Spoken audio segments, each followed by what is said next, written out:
me if you could tell us a little bit about Mudgin-Gal. Tell us a little bit about the centre itself and exactly what it does for the community. Well, it's Mudgin-Gal and it means women's place.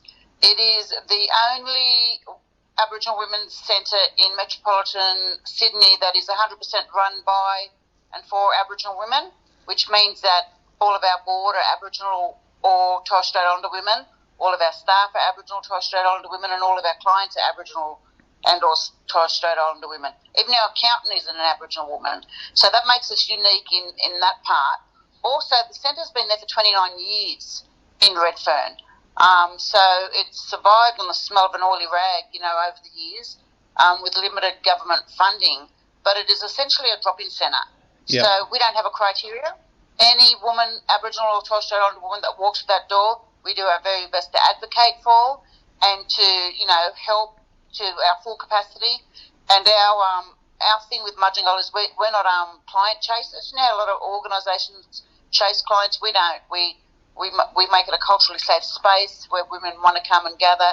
Just drop in for a cup of tea. You don't necessarily have to be going to any domestic violence or anything like that. You can just come in, attend one of our workshops and just be. And that's the beauty of the centre. Definitely. And of course, my father worked for many, many years at the Aboriginal Health Centre here in Carlton and Fitzroy in Victoria, and I know how hard it was for them to fundraise over the years. How difficult has it been for you to fundraise, and how difficult has it been to keep the doors open over the years? Because like you said, you don't get government funding as much as you deserve. No. Well, it has been difficult. I've been in this is my third year going in the CEO role. And the first year I was there, I must have filled out for 12 submissions, and I wasn't successful on any of them. Yeah. So, that was really disheartened, and I was thinking, should I be here? Because it was just really hard to. So what I started to do, because before that I'm known as a domestic violence educator and advocate, so I sit on a lot of panels where your voice can be heard. So I started going and saying, well, you want to use Aboriginal women, that we sit in the high statistics of everything around violence, and yet nobody wants to put funding into an Aboriginal women's organisation that's been there for, 20-odd years. Yeah. I said, what?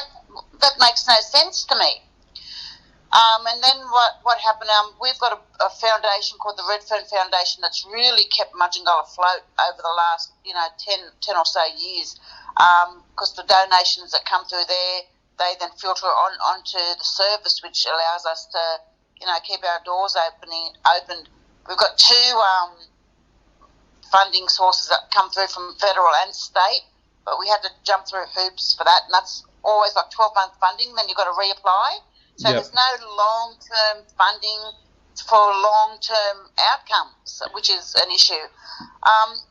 And then, of course, I started seeing how social media can influence people. And so I jumped on Instagram. One of my friends was amongst the business chicks. They do stuff. And so we linked up with them to raise money to get a new van for the centre, because we hadn't had the van we had just wasn't safe, to be honest. And so they used their huge platform and did a lot of the promotion work, and we raised, I think it was like $55,000 in 21 days. Wow. So we were able to get a new van and all the car seats that put in there and the insurance and all that, and then Hyundai came to the part table and gave us a huge discount, which meant then that we had like a couple of $1,000s left in the kitty to run, just to put there to look after the van for the next couple of years. So when that happened, something miraculous happened after that. Like the doors just started opening. I was getting successful in funding. We had other philanthropic organisations come to the table and want to help the organisation. So, it's just that the power of social media really around the fundraising stuff. Definitely. That worked for us in that instant, yeah. So, Ashlee, if you don't mind me asking, how did you first become involved with the centre? Oh, well, I was a 28-year-old woman with 2 small children in a extremely severe domestic violence relationship. I'd moved to Sydney because my son had started kindergarten and I wanted to settle down. As soon as he started school, I wanted to just lay roots. And my mum was in Sydney, so I come down and I stayed with her. And I started looking for a job. And Mudgin-Gal had a job for a bookkeeper.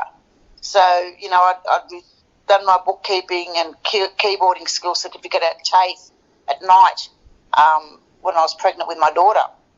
And so I thought, I'm going to go for this job. And so it was at Mudgin-Gal. And I was successful in getting the job. And I say all the time, had Mudgin-Gal not found me, I don't know what kind of path I would have ended up on. Because what it did was open my eyes to, what love isn't. Yeah. And what domestic violence is and what it looks like. And being able to, not just think that kind of behaviour was okay. So that was where I started. I was the bookkeeper and I was there for a couple of years.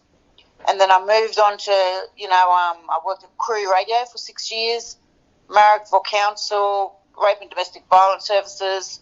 I went to university, got a degree in adult education and community management, and then a master's in education. Started my own business, done a lot of stuff around domestic violence, wrote a book on my own experience. And then I was asked 3 years ago, I went back to Mudgin-Gal, and they got some money from the NRL to write a domestic violence program, so I was the lead writer on that, and that's called Voice Against Violence, and that's won international awards and everything, but actually the first training package that came from Voice Against Violence was written by me, and it came out of little old Mudgin-Gal, but nobody tells that story, but that's the back end of Voice Against Violence. And then I was asked to come in and see if I could help with the administration of the organisation. I said, I'll give you 3 months, and now I'm going into 3 years. Wow. So it's kind of one of those, full circle moments. Yeah.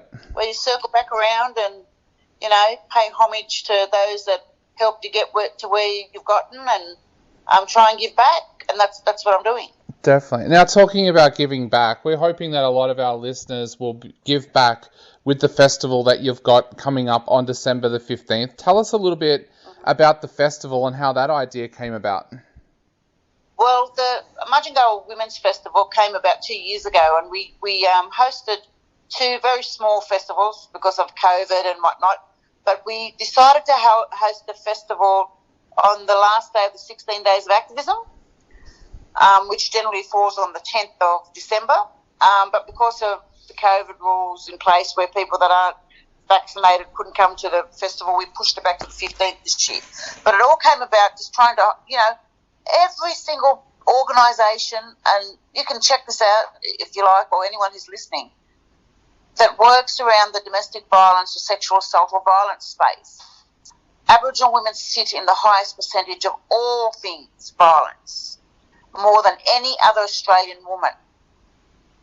So, we want to highlight that, and that's not highlighted enough. It's only used, for when big organisations are looking for funding or whatnot. And the statistics have become so complacent with people talking about the statistics because we hear it so often, yet nothing's been done. So I'm sick of all these people, I want to seat at this table, I want to seat at that table. No, we're going to build our own table, and it's going to start with a festival where we've got our own platform. We're highlighting, Aboriginal women and the work that they're doing in community, that they're doing to help our own women. Because we have the solutions. We know what we need, but it's just, we need assistance to get that stuff off the ground.